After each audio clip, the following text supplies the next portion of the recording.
I told you we have to have some opening music or something, right? Definitely.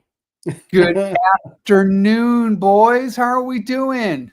Doing good. I know I've not been on the pod the last couple of sessions. My apologies, but I'm excited to be back, Matt. You're going to have to identify yourself again. I think we've all forgotten who you are. Good point. That's all right. Hey, good afternoon. I'm not going to say good morning. Well, I guess good morning, potentially. If you are watching us and it's morning for you, you need to find something better to do with your life. But good afternoon or good evening. I am Matt Kimball, and I am joined by my good friends, Paul Smith-Goodson and Will Townsend, for the Data Center Podcast. We are at episode 40. Fun number 40, right? Represents a lot of things. We're in one of them, which is Lent, but we're not going to get all religious on you. Anyways, thanks for joining us. We're here to talk about all things data center and technology, good, bad, and different. This is a podcast that's designed to be for fun, entertainment, and information purposes only.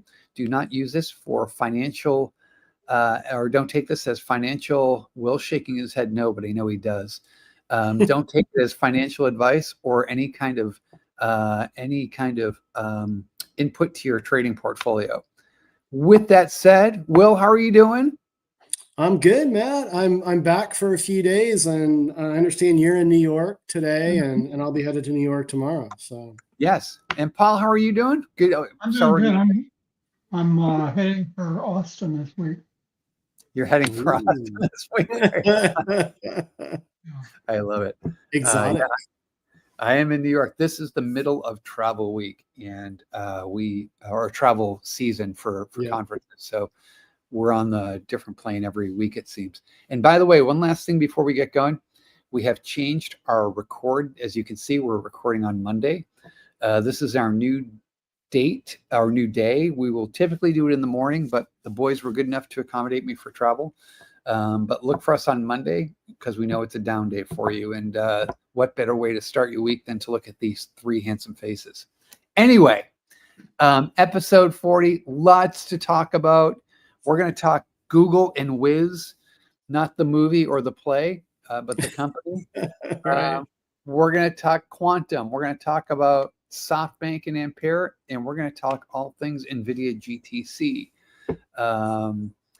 And hopefully we have some interesting, I doubt it, but we have some interesting headlines for you today. We'll see, or banners. But let's jump right in because I think our first person is going to be Mr. Will with Google acquiring Wiz. Who is this Wiz and what happened with Google? Wiz. Well, Wiz is a phenomenal, you call them a cybersecurity darling. They were founded in 2020. They've set tons of records, fastest to 100 million in annual recurring revenue. Last year, their top line revenue, I think, rang in 350 to 375 million. Anyway, this company's been on a rocket ship. Now, last year, there was a meeting of these two companies where Google had offered 20-something billion dollars. Apparently the second time is a charm. This deal is ringing in at 32 billion. This will be Alphabet's largest acquisition to date. I mean, this is bigger than YouTube. This is bigger than this Keyhole satellite service that my friends Bill Kilday and John Hankey sold to Google many years ago. This is huge. Now, and this really helps Google because, I'm just going to be blunt, Matt. Relative to Azure and AWS, Google needs to strengthen their overall security portfolio. Wiz checks a lot of the boxes. When you look at risk detection, visibility, security for virtual machines and containerized environments, Wiz offers an agentless solution, which I really, really like because that greatly simplifies the deployment and the ongoing management. Now, I did write a Forbes article where I weighed in with some of these points, but also I also highlight some areas that need improvement.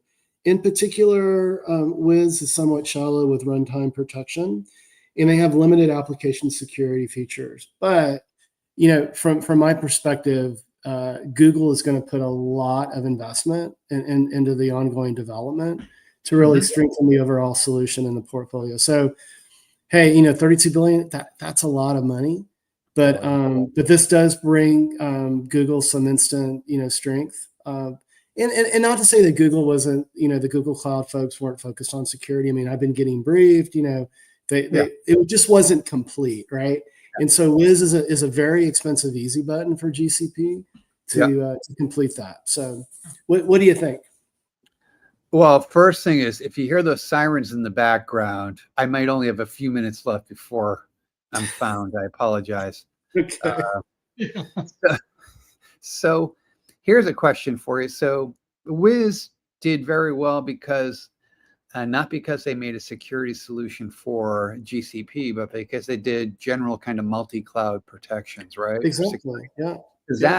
Does Google continue? Do you think Google continues to kind of promote that multi-cloud kind of protection that Wiz does, or do they try and make it more specific to GCP? It's a good question, Matt. And obviously, each of the cloud service providers, they have tools that underpin each of their solutions. When you look at, for example, the underlying networking architecture of their connectivity solutions, they're all different, and typically tools are underpinned there. So the ability to manage, multi-cloud is super important for obvious reasons. Most enterprises are multi-cloud for best of breed or for cost leverage and that sort of thing. And yeah, so I mean, it's a long way to answer your question, but yeah, I mean, you've got to be multi-cloud. You've got to support multi-cloud.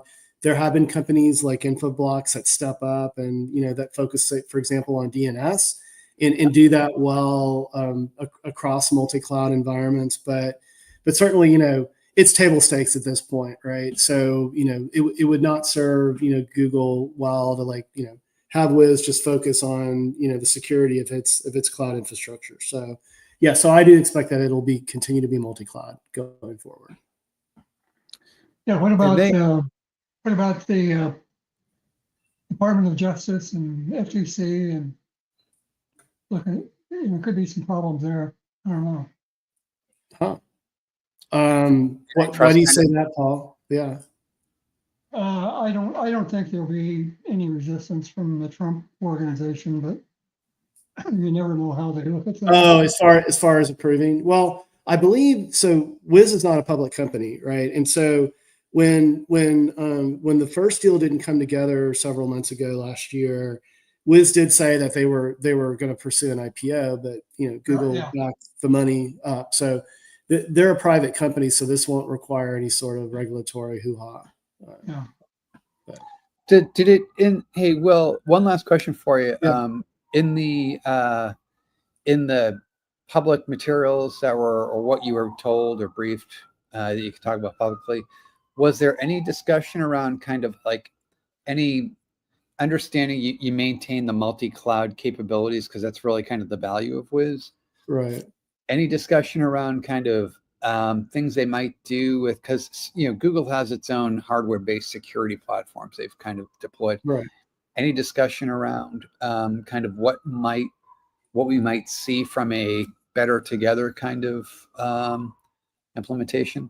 I mean, it's a good question, Matt. I mean, at this point, from my perspective, it's too early, to theorize what that could look like. There wasn't a lot of detail around that. Sure. But what'll really, from my perspective, be a barometer will be how quickly GCP can integrate Wiz's functionality into its overall infrastructure. And if they can do that quickly, then that's a good sign that we should see some net new incremental functionality flow through. And they need, and from my perspective, they need to address the runtime protection. That is huge from my perspective. So I do expect that Google will put the necessary resources in place to do that. Going to be fun to watch. Never a dull moment in the cloud wars, or certainly in the security world. For sure.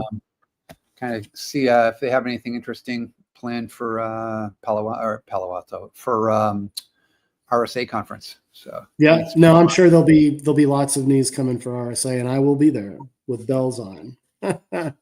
you can leave the bells at home. All right, Okay. we're going on to part 2. Or wear them if you want.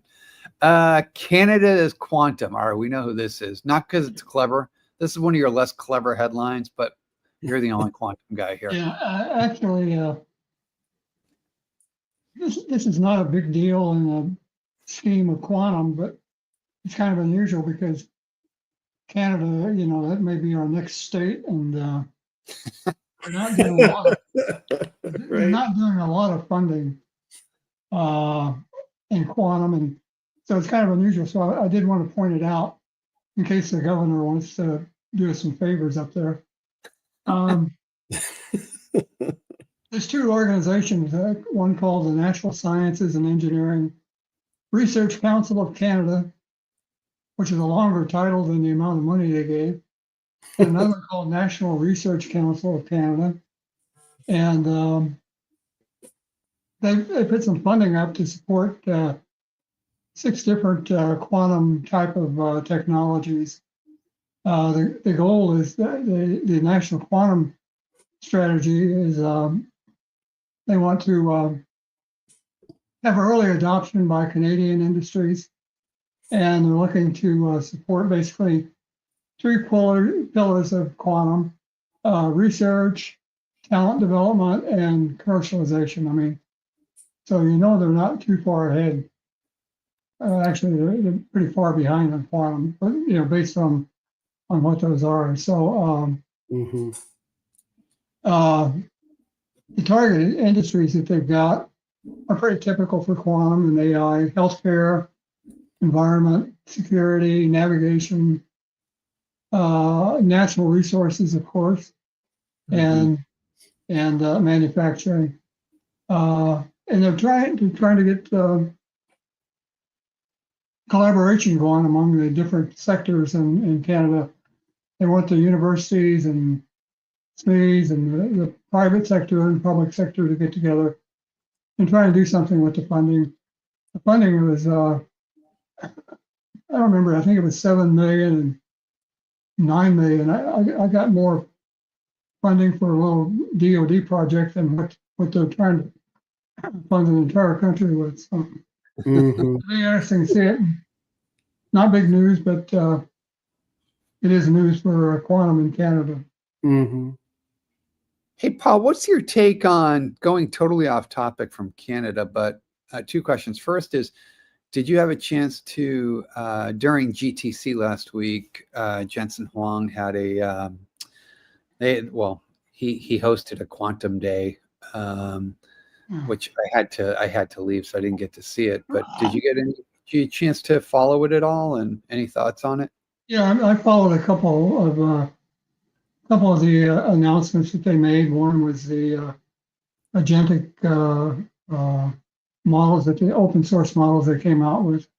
And we're gonna talk about GTC, and then I'll talk about that in the last section. All right, so you don't want to tease up quantum. Question number 2 for you.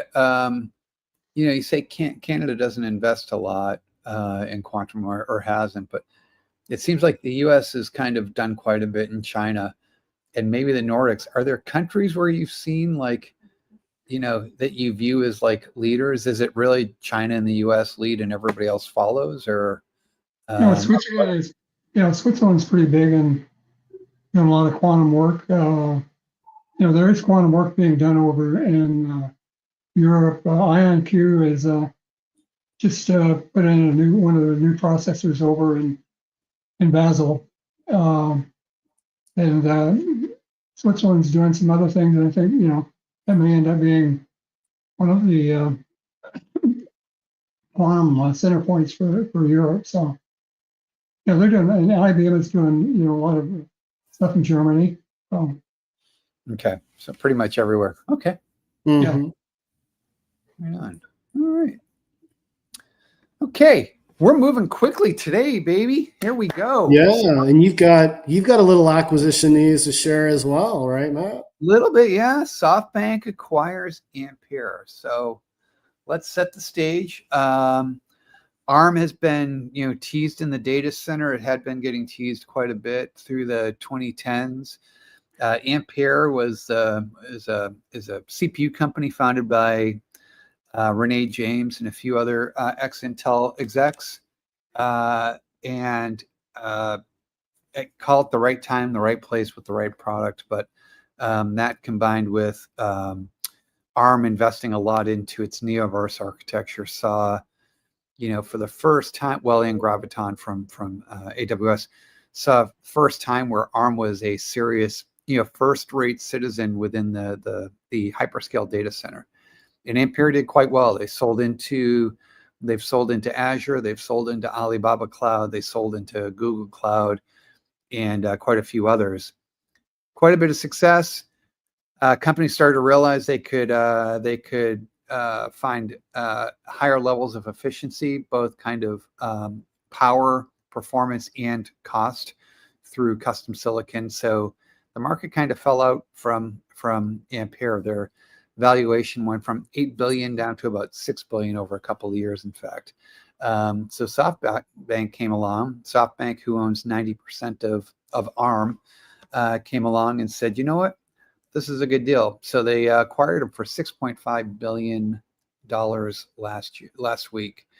And the question is why they did it. And there are a couple of kind of schools of thought. A few. I think two of the more viable one is SoftBank is a big part of what was recently announced by the Trump administration, Project Stargate, as along with Oracle, OpenAI, and a group from the Middle East. So there is a thinking that they could acquire Ampere and then turn out custom parts for Project Stargate, and that's possible. And I think it's very possible. And there's another that is, SoftBank also bought a company called GraphCore about a year ago, who they're really one of the very first AI chip startups to hit the scene back in, I think it was 2017. They hit the scene with their parts. It seems to me that you get 1,000 or so silicon engineers from Ampere. You've got 500 or so silicon engineers at GraphCore. You've got IP.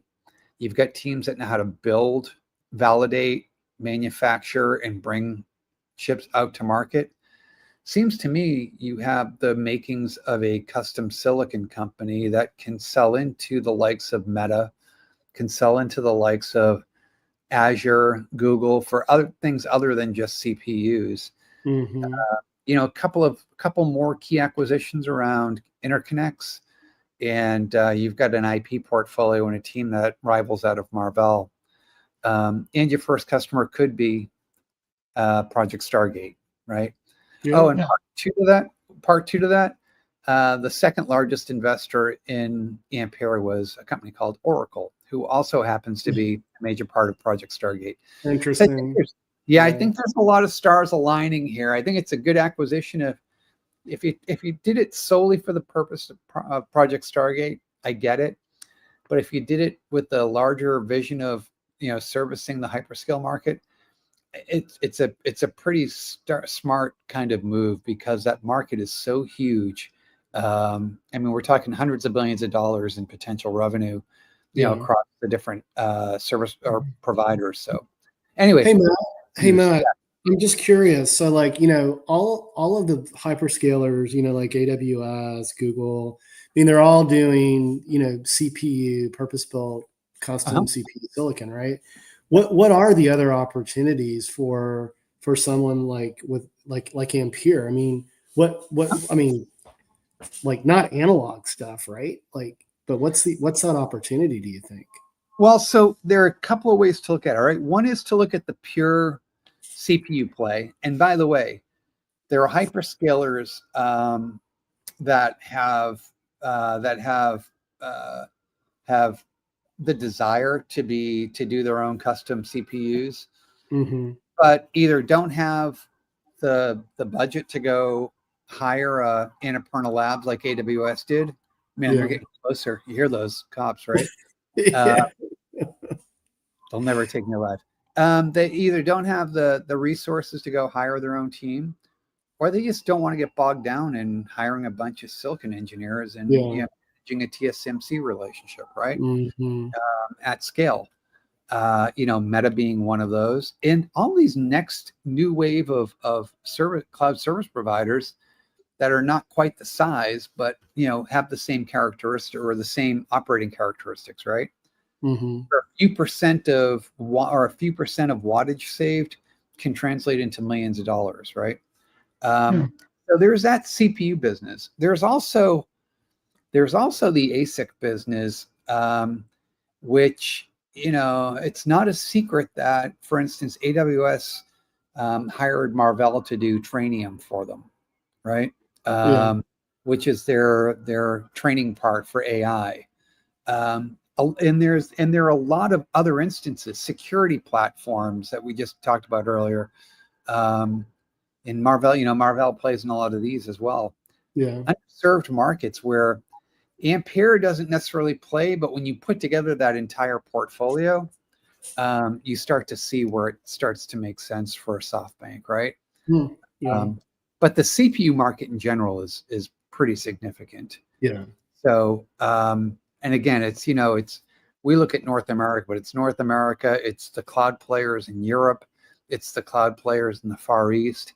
There are a lot of them out there that are looking for custom silicon, and it doesn't take a lot, right? You take that Ampere 1 or Ultra CPU, you turn a few knobs, you shut off a few transistors, and before you know it, you're saving 10 watts apart.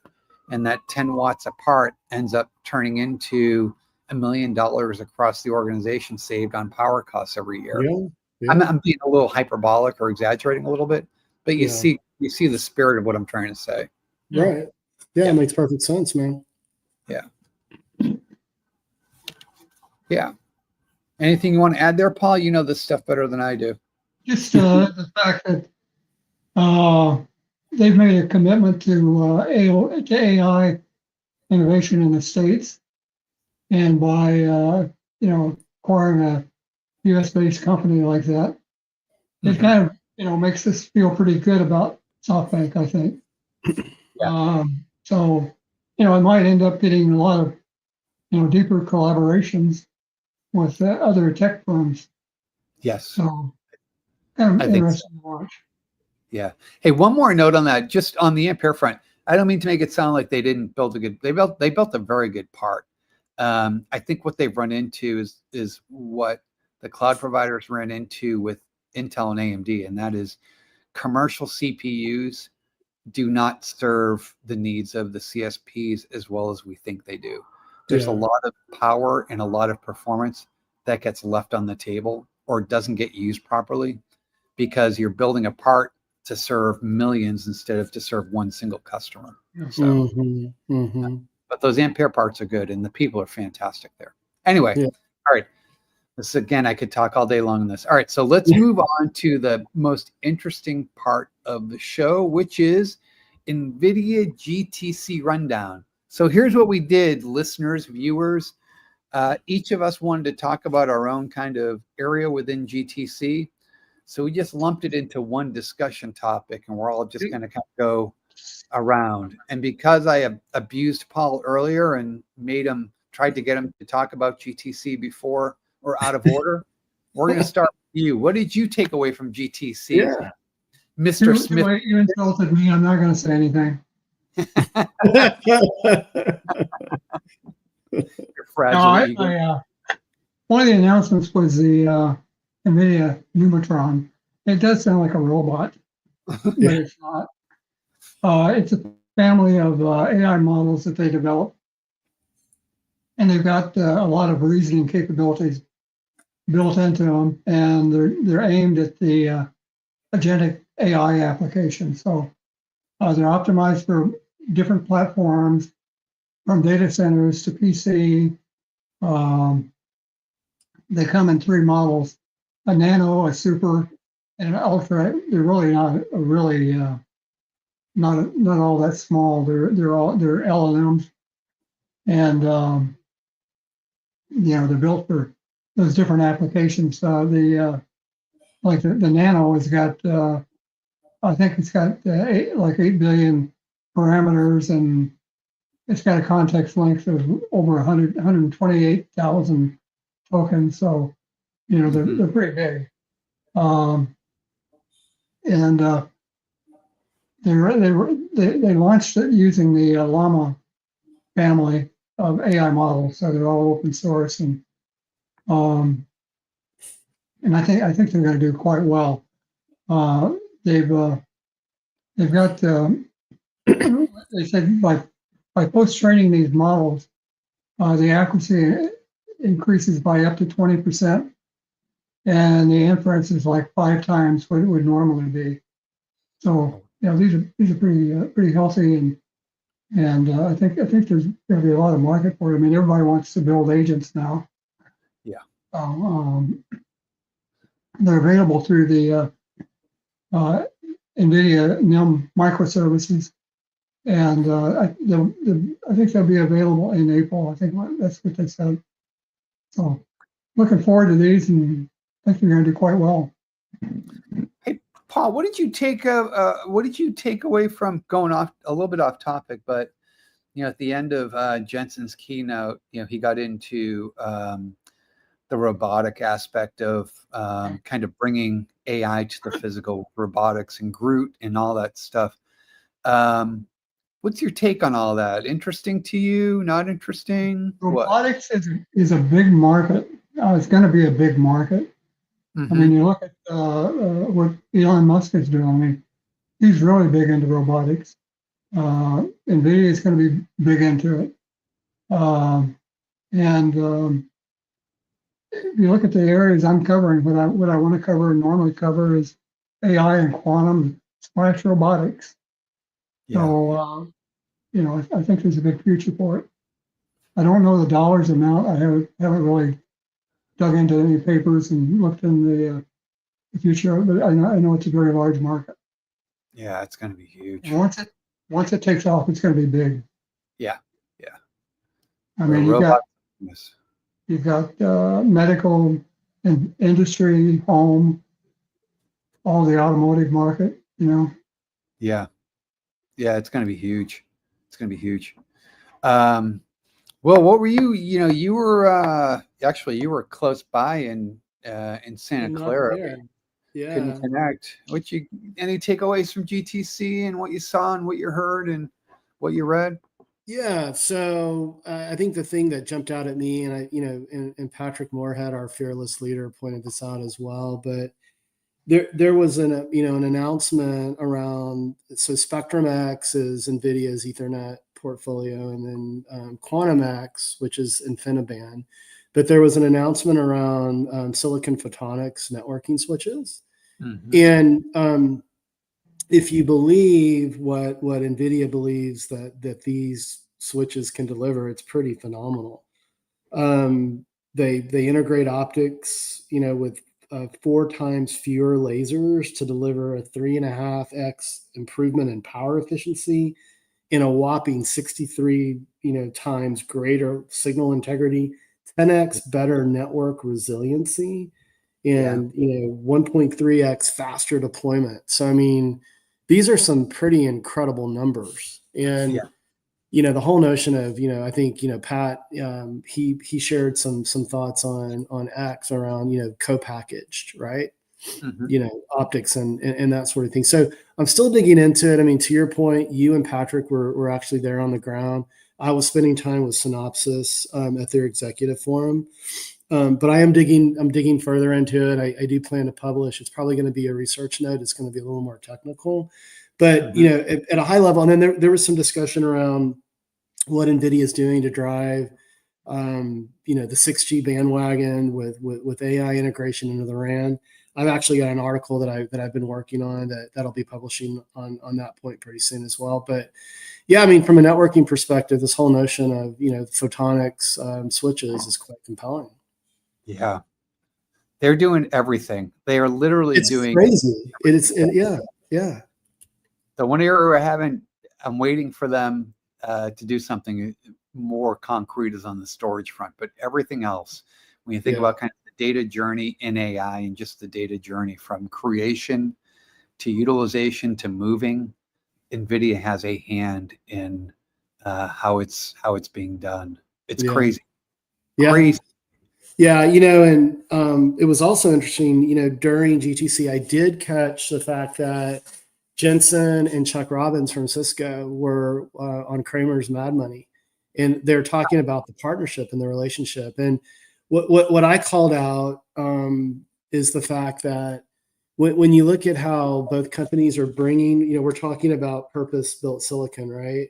How both companies are bringing that together. I mean, NVIDIA, obviously, with what they're doing with GPU technology and that sort of thing, and then Cisco with Silicon One. From my perspective, there's so many partnerships out there. I mean, everyone is, basically sending press releases about, look at my, my press release with NVIDIA, what I'm doing with NVIDIA to drive modern AI workloads. But I really, from my perspective, when you look at the depth of technology, just from a stack perspective, both, silicon, infrastructure, software, all of it. I mean, truly, Cisco and NVIDIA, that's a partnership of equals in my mind. I mean, can you think of any other, partnerships that NVIDIA has with others that are, sort of like equals? No. I mean, I struggle to find any others, right? Yeah. It seems like everyone else, to what you're saying, is like a reseller of NVIDIA, not a true partner with them. Yeah. I would agree with you. Yeah. It's fun to watch. It's incredible. And that kind of, and what you're saying kind of is a good segue, because it leads into kind of what I was thinking, which is when you look at NVIDIA and you look at the impact it's had on the market, it is three things. Number one, GTC is an anchor show, right? And what I mean by that is it's one of those conferences where every other tech vendor wants to be there and show off their wares. Every server company. It's basically become an industry event, like Mobile World Congress, right? Exactly. Yes. Yeah. And that's, if you think about kind of from the IT perspective, you've got that on the front end in March, and then on the back end, you've got supercomputing and you've got AWS reInvent. And GTC in just a couple of years has become the equivalent of those shows. And to what you're saying, not only does HPE, Dell, Cisco, Lenovo, every software company want to be at GTC, so do NVIDIA's competitors. They set up shop, a mile away and try and have you come over and, listen to their pitch about why they're, why they should be considered as well. It's that influential of a company and that influential of a show. The other thing is NVIDIA is, Jensen was talking about, being an AI infrastructure company, and they are. They do amazing silicon, but they're also an enterprise software company. When, Paul, you talked about the agents that they're doing, when you look at what they've done with NIMS, when you look at Omniverse, when you look at Nemotron, Groot, Mission Control, I mean, they are doing, they at one point, they referenced it as, the operating system for AI, Omniverse, or was it Omniverse? I think so. I think Omniverse. And just when you look at kind of what the company is doing, it's like they've got this amazing hardware or silicon. They've got this amazing hardware they build on top of the silicon, and they got this software stack that enables AI to, they're not an AI company, they're an AI infrastructure company. They allow AI to run better, smoother, faster. And tied to that, it's like, I don't know that, I'm struggling to see how anybody catches up to this company. So, you'll have, it's funny because leading up to the show, there were some press releases about how this company or that company was competing against and, almost beating or equal to the H100, H200 in terms of performance. They weren't even comparing against Blackwell, which is the current generation. And just as they're doing that, Jensen comes out, talks about Blackwell Ultra, talks about Vera Rubin, talks about Ultra Rubin, this roadmap and this cadence of delivery year after year, annual cadence of silicon that just keeps pushing it beyond where everybody else is. And Yeah. then you bring in the software on top of that. It's like Mhm. I struggle to find the company that is going to be able to compete in any real and meaningful way. And I don't mean that as a level of or sign of disrespect to any other company, but NVIDIA is just that far ahead. Right. It's absolutely incredible. Anyway, Yeah. Yeah. There was one thing I meant to mention on these Nematron models. NVIDIA did a big shift. In fact, they said that they made a hard turn to, they went to reasoning on these new models instead of Yeah. the existing models are like probabilistic, and they determine what's the probability of the next word being such and such. Yeah. Well, these reasoning models, I don't know if if you guys looked at them, used any of the reasoning models. I know what they are. I haven't looked at them though. Yeah. Yeah, you can actually sit there and watch the chain of thought that a model will say, I'm going to go out and get this document, and it'll come back later and say, I considered that, and because of this, I'm going to go here. I mean, you actually watch the reasoning process, Wow. which is really interesting. Mhm. And that's what's giving NVIDIA the stats on how much better these are than normal models that we've been using. It was when back in January, do you remember when the Chinese came out with DeepSeek?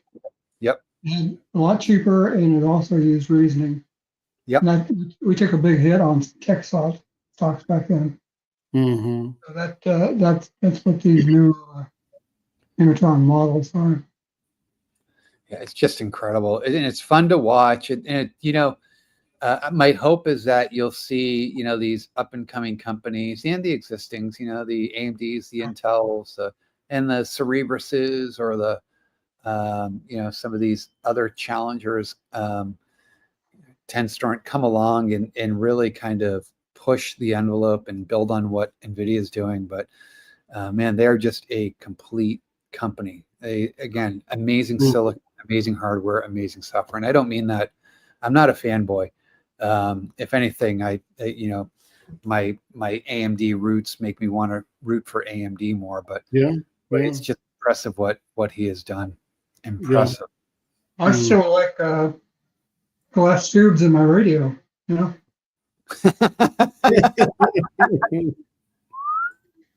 Yeah. All right. We're flying through. All right, real quickly, last segment, getting to know the team. So here's the thing, guys. All right. Major League Baseball is starting this week. The regular season starts this week. We're in March, middle of March Madness. Hockey tournaments are going on for NCAA. NFL draft is coming up. NHL, my Bruins are horrible this year, but that's going on. Everything is kind of like going on, right? And it got me thinking, there's so much to enjoy going to a live sports event, some more than others. So I wanted to ask you, and we'll start with you because you're a UT guy and you're always wearing the UT gear. What is your favorite sporting event to attend live, and why? I'm gonna answer, with something that you probably weren't expecting. I'm gonna have to go with Major League Baseball. It's something that unless it's the Astros and it's during the playoffs or it's the World Series and I can't actually be at the game, that I'll watch on TV. But in general, it's hard to watch baseball on TV. It's one of those sports, I believe, that you've got to be there. You got to have your bag of peanuts. You got to have your cold beer.